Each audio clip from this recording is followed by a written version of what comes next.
Em cima do fato, com Edilene Lopes. Edilene Lopes, de olho na eleição presidencial de 2026, partidos políticos intensificam os debates sobre a fusão partidária. Hoje o país tem aproximadamente 30 siglas, né? E o número pode ser reduzido a 10, Edilene. Quais são as informações de bastidores, as suas apurações sobre esse tema, hein? Bom dia para você.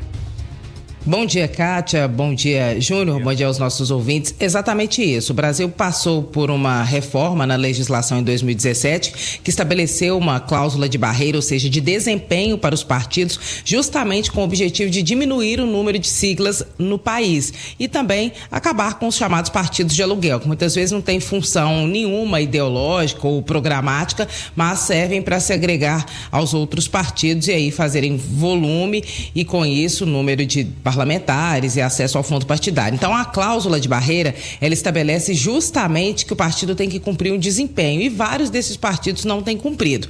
Para compensar, para que haja uma alternativa e os partidos não acabem de uma vez, a legislação também estabelece algumas figuras, como a federação, que os partidos podem se unir, mantêm seus nomes, mantêm tudo, mas se comportam durante 4 anos como se fossem apenas um partido, ou seja, dividem tudo na Câmara dos Deputados, por exemplo, se comportam como se fossem um único partido, mas continuam separadamente tendo seus nomes e seus números. Tem a incorporação, tem a fusão, e esse é um momento em que vários partidos intensificam esses debates, já pensando nas eleições de 2026. A maior parte deles deve ter decisão tomada até meados deste ano agora. E um deles, por exemplo, é o PSDB, o partido que tradicionalmente polarizava com o PT, mas com o nascimento do bolsonarismo, principalmente, acabou virando um partido que foi mais jogado para o centro até praticamente ficar inexistente. Essa dualidade que existia entre PT e PSDB hoje é uma dualidade que existe entre lulismo e bolsonarismo,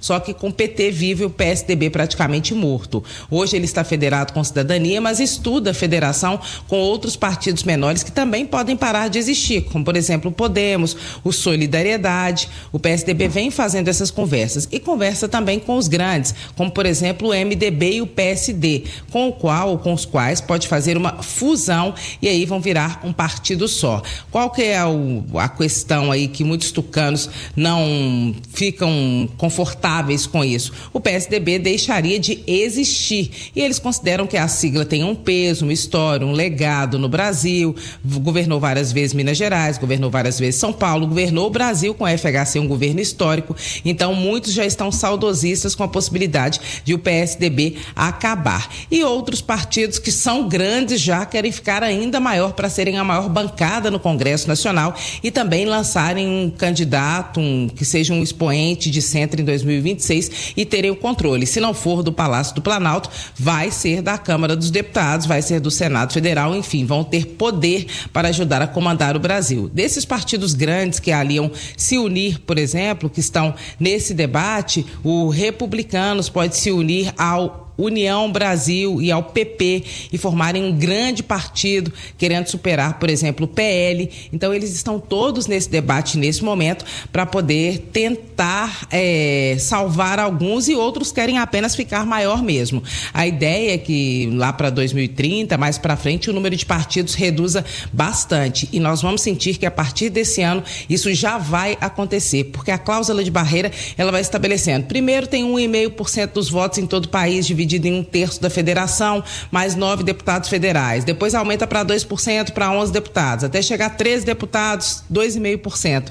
Ou seja, você tem que ter mais votos divididos na federação e mais deputados federais. Quem não conseguir fica fora do jogo e não acessa o fundo partidário e não acessa o horário, a propaganda eleitoral, o que acabaria matando os partidos se eles não tivessem acesso. Então, a ideia é reduzir mesmo e os partidos estão nessa corrida, intensificando o debate agora em janeiro, em fevereiro, para tomar suas decisões e em março, mais tardar, abril, Kátia e Júnior.